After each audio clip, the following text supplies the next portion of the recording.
So here's a question that I get asked when people find out that I live off-grid on a boat. Where does the poo go? There's no flush, no pipes, no sewer system. Just me, my kids, a compost loo, and this rather excellent gadget, a compost tumbler. Stick with me because this is a surprisingly fun subject. Here's the loo. Instead of flushing, we use compostable bags.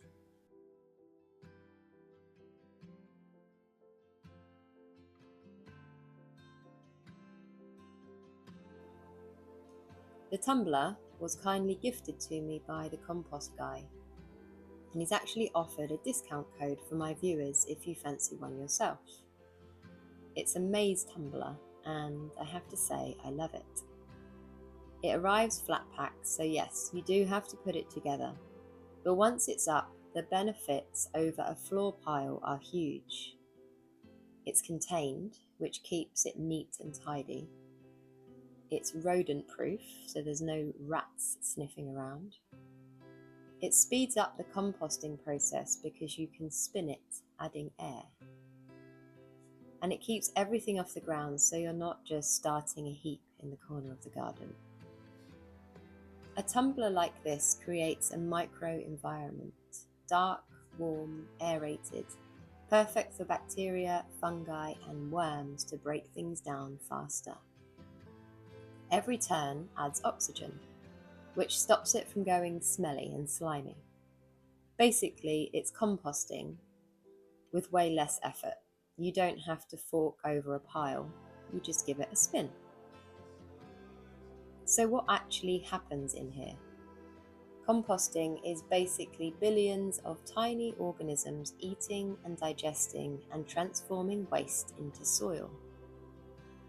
First comes the active phase. That's the first 3 to 6 months inside the tumbler. It's warm, it's busy, and everything's breaking down. Then you've got the curing phase, another 6 to 12 months.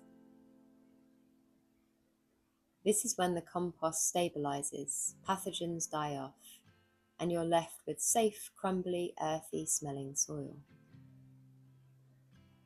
On a vegan, vegetarian diet, the whole process is a bit faster and less smelly because there aren't any heavy fats or pathogens from meat slowing things down. By the end, it doesn't look like poo anymore. It looks like soil, black, rich, and alive. This soil is basically gold for the garden. It's full of nitrogen, phosphorus, and potassium, the holy trinity of plant nutrition. Most people buy that in bags of fertilizer, but we're making it right here from our own waste.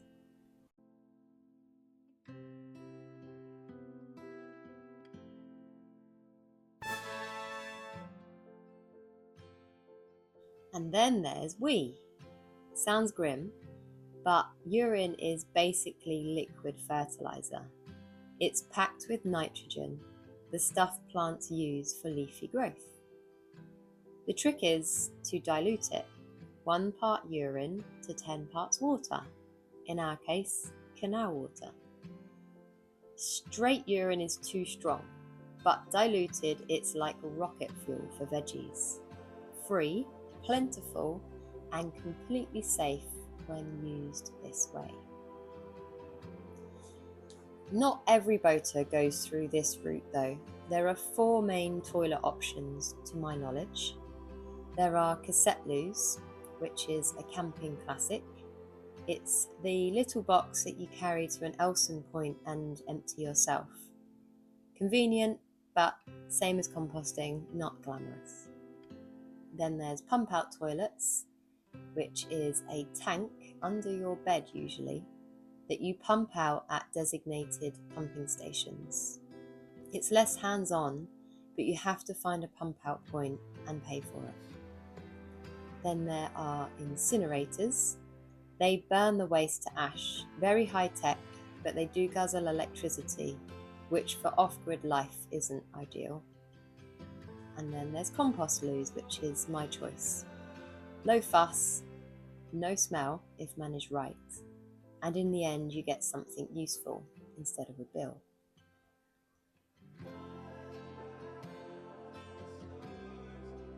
Now here's why I actually feel relieved to not be a part of the flush system anymore.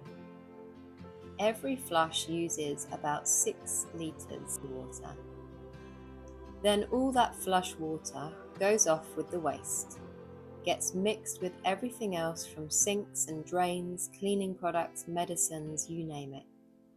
It ends up in huge treatment plants, gets blitzed with even more chemicals and energy, and eventually, after a long, expensive process, it's piped back to us as drinking water.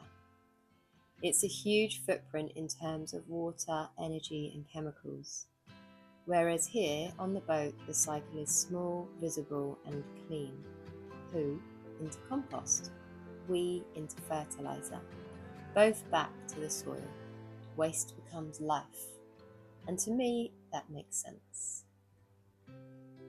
So that's the glamorous truth about boat toilets. For me, it's not gross and it's not difficult. And honestly, it feels good to be a part of the cycle and not apart from it. Big thanks again to the compost guy for gifting me this Maze tumbler. And if you fancy one, I've left a link and the discount code in the description. What do you think? Would you ever try a compost loo? Or does the idea freak you out? And what else are you curious about when it comes to off-grid boat life? Drop me a comment and I'll make a video on it. See you on the next one.